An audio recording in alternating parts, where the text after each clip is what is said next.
All right, I am back. Barry will be back shortly. Here, let's go ahead. Let's get this part out of the way. Welcome everybody to the Notorious OTV, brought to you by the Sports Gambling Podcast Network. And folks, as always, it's all good, baby. It was all a dream.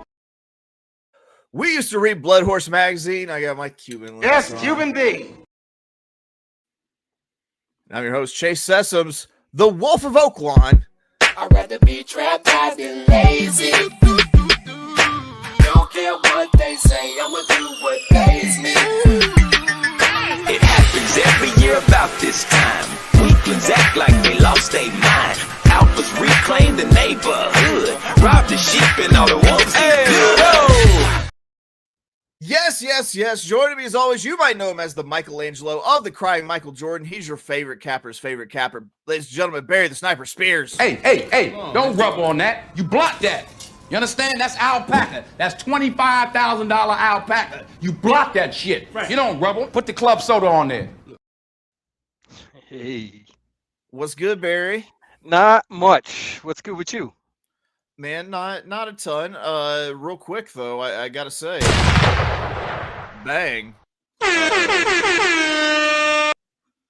You turned a profit with your Pennsylvania Derby Day picks. So yeah, it was like 20 bucks, $26.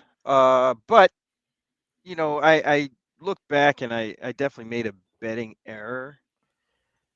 Because I did like obviously Baeza. But the trip that Magnitude got surprised me, and he ran up for second, even though I did think he was probably the next best horse based on everything else.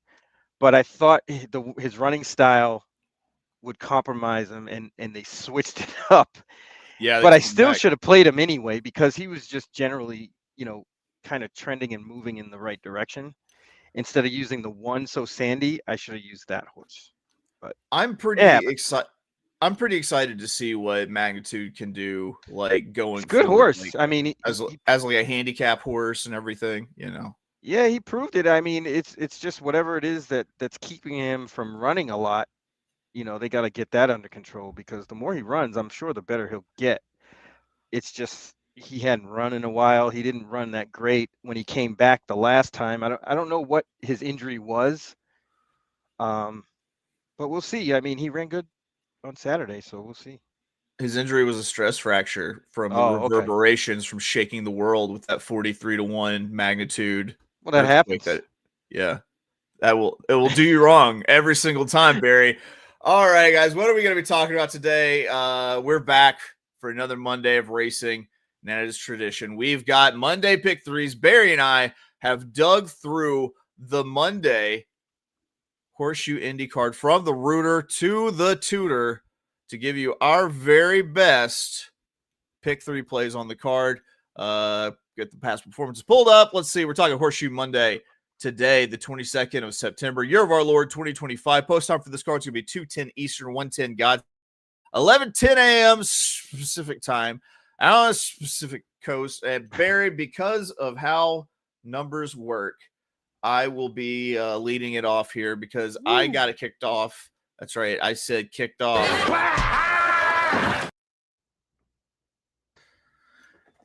In race one, and I picked out this sequence because I felt like there was a spot I could single in race two, and I decided to sandwich my single by playing the race one through race three, pick three here. I started off in race one, 8 furlongs, $10,000, Indy bred. I was steep raised. You think I'm scared to catch a case? Must have bullshit. Claimer on the dirt. And in this race, I took a smattering of horses that should either be leading or in the first run position in this race because I didn't think that they go particularly fast. I'm not sure who makes the lead. And I think you might get a little bit of chaos here, including a bomb that might be loose on the lead. My top pick here is going to be the number 8, black, white, and gold, 15-1. If I'm going to have this one on the ticket, it gets top pick by virtue of the price here, basically. since it's the longest odds horse I have in this leg. I'm going 4 deep, but I do think that Black, White, and Gold is the horse that is the most dangerous because based on the time form early pace figures, this could be the speed of speed in a somewhat paceless race. So I like having that horse at 15-1. It might get bet a little bit from there, I'm willing to admit, but I think you still get a lot of that price. Then I'm also going to be using the 1 Follow the Money at 7-2, as well as, let's see. Yeah, Follow the Money, 7-2 for Randy Klopp, Fernando de la Cruz, the 3 Me and Chile at 5-1 for Israel Garcia with Leahy. I'm not sure. I don't know who Leahy is. And then also the Hannah 4 money. Hannah Leahy. Hannah Leahy, got it. Good to know. The 4 Monumental Justice at 8-1 for Funky Tom Medina. Bow, bow, bow. Tomas, Bow, bow, bow. the man. Hey, if your name is Medina and you have a name that can be shortened to 1 syllable, you're Funky that Medina. Always Every time. for me. Every single time. I roll my pick 3 into race 2. We're going 8 furlongs, $36,000. Another Indy bred main special weight. And I thought this was the most singleable leg with the most singleable horse on the card, or at least in the races I was willing to play. And this is the kind of horse I'm going to single most times because this should be the lone early speed in the field of maidens and in a field of maidens, making the lead early traditionally, bolds pretty well. I'm going to single the 6 Ad Literam at 9-5. Another Fernando de la Cruz up for Randy Klopp spot here for me. And he claimed this one in a maiden claimer last out and liked this one's chances enough to put it back in without a tag into a maiden special weight race.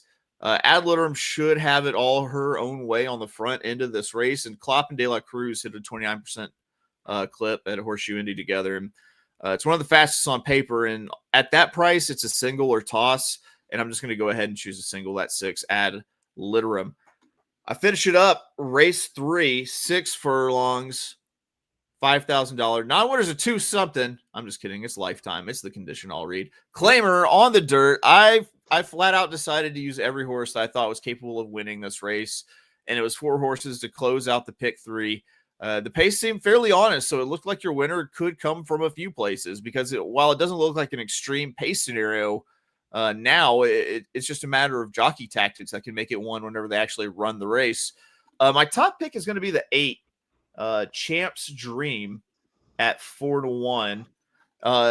Should be sitting the wide stalking trip that seems to get the job done a lot of the time at Horseshoe Indy. He did do just that last out in the effort for Lily Gonzalez, and she retained the jock who did it with Romero getting the mount again. Lightly raced, you like seeing that non-winners of 2 lifetime or non-winners of 3 lifetime conditions. So top pick is the 8 Champ's Dream. I'm also going to use these 3 horses to round out my pick 3. The number 1, Ain't No Disco, 9-2. The 2, Mr. Oklahoma at 12-1. The go figure. Is that Time Lord? Bred. Mr. Oklahoma? Time Lord? He is Mr. Oklahoma, isn't he? He loves him. He loves is. him some thunder. Yeah. And then the 7, C'est Magnifique for Daniel Simpson with a chart up 7-2. So that rounds out my pick 3. 1 with the 2, 7, 8 in race 3. Barry, you've got a pick 3 for us that starts in race 5, which is 8 furlongs, $43,000. Non-winners of 2 something. I'm not here to read your fucking conditions. Allowance for Indy breds on the turf. What are you doing? Speaking of Oklahoma, Samantha Perry, Gulfstream. She's Oklahoma people too. Oh, okay. Yeah. I've only done one thing with her, but she seems very, very nice. Like a very nice she's real cool. Real cool. Yeah. I've talked to her a couple times. So this race, the 5th, is a nice little state bred turf race going a mile. State bred's going a mile on the turf. $43,000 purse, non-winners of 2. And this race is kind of wide open.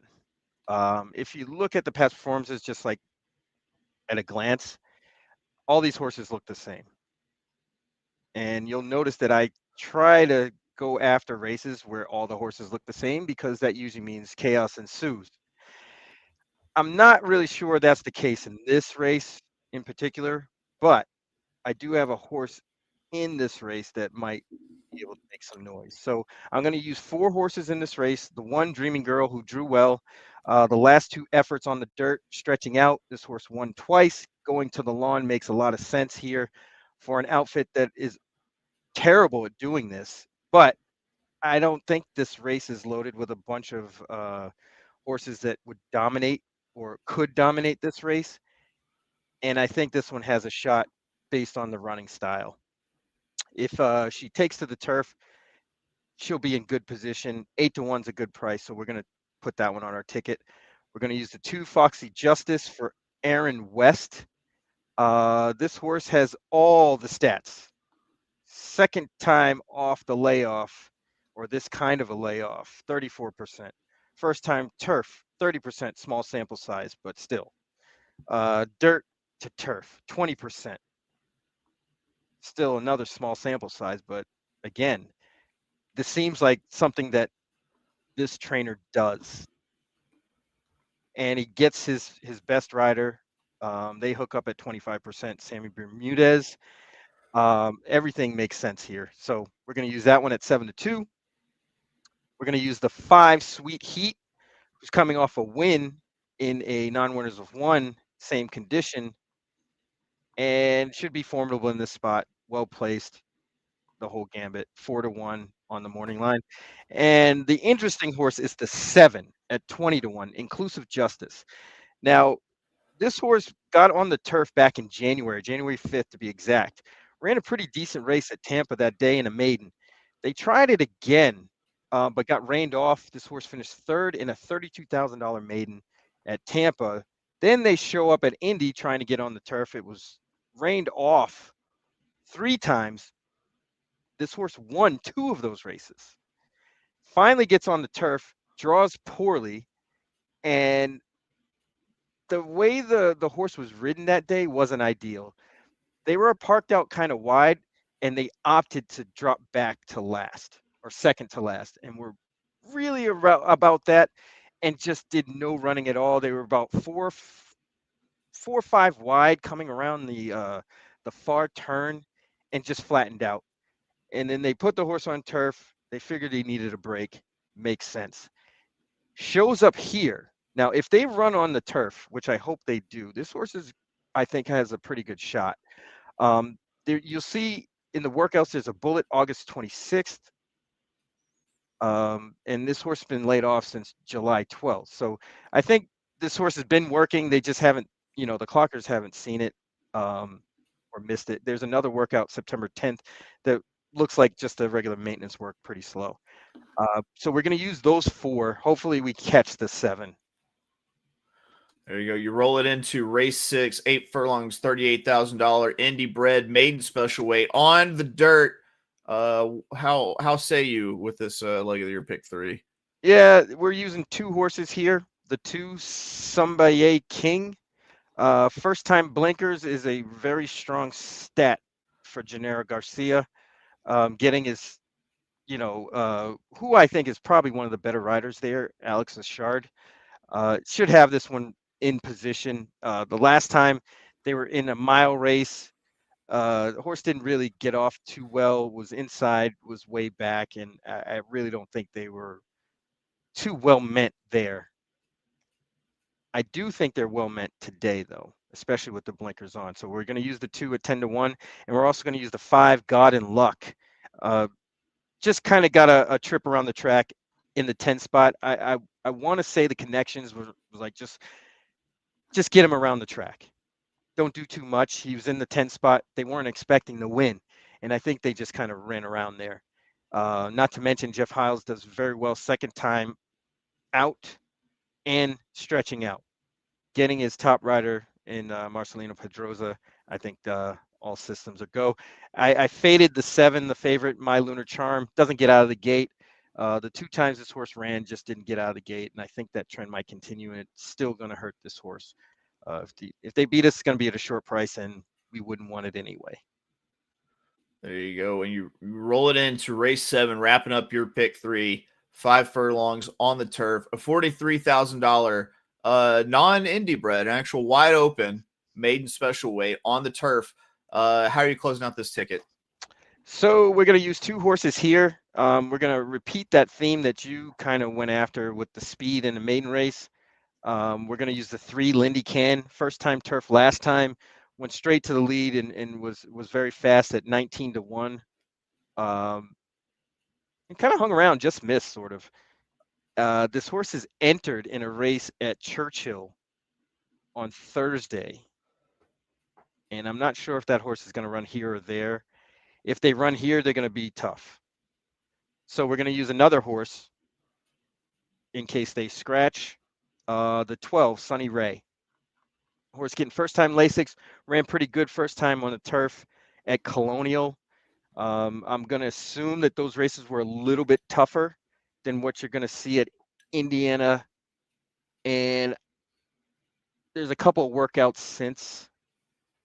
This horse is going to be ready. I know the post kind of stinks from way outside, but there isn't a lot in here. And the horse right directly to the inside, the 11 emoji, has some zip, and this horse can follow and will have that target. So I think Sunny Ray might get a decent trip here. And either one of those should win, and we're going to be cashing. There we go. Just to the hoop. Love Duncan, guy. What are you talking about? That's right. Love we it. Love Duncan. We love it. Barry, how do you feel about recapping picks? I think we might have to. Is mandatory. I feel like that was a happy meeting. That's good volume. Good. We're right in the meaty part of the bell curve there. All right, here we go. Monday, Horseshoe Indy, pick 3s. Mine starts in race 1. We're on 4 deep, the 1, 3, 4, and 8. Race 2, single to the 6, ad literam. Then race 3, 1, 2, 7, and 8. That's a $32 play for $2. Barry, we were thinking the same thing denomination wise and total wise. What do you got? Yep. First race, the race 5. We have the 1, 2, 5, and 7. 7 being the top pick there, inclusive justice. We'll take a shot with that one. Race 6, we're going to use the 2 and the 5, closing out with the 3 and the 12 in race 7. Punch it for 2 for $32 and stand in line right after you do that. No reason why they pay me. Don't leave until you get paid. Yeah. Don't leave until Whitey pays you. Guys, that's it. We had a little bit of the technical issues this morning, but I feel like we broke through. We did. Yeah, we managed. Wow, we kicked it. It was a team win for everybody involved. I'm proud. I'm proud of the organization. Even the guy who parks the cars deserves a little bit of a shout out here. All right, guys, this is it. We're done. We'll be back tomorrow. We're staying at Horseshoe Indy with some more long shot plays here for Tuesday. On Wednesday, we're going to be talking best bets for Churchill Downs Wednesday card. Thursday, TBD. We haven't decided what we're going to do for the big card yet, but we will be doing something. We love you. We'll see you later. Until then, bye-bye. Ooh, what are we gonna use? What are we gonna use? 13,000 cigarettes, preferably.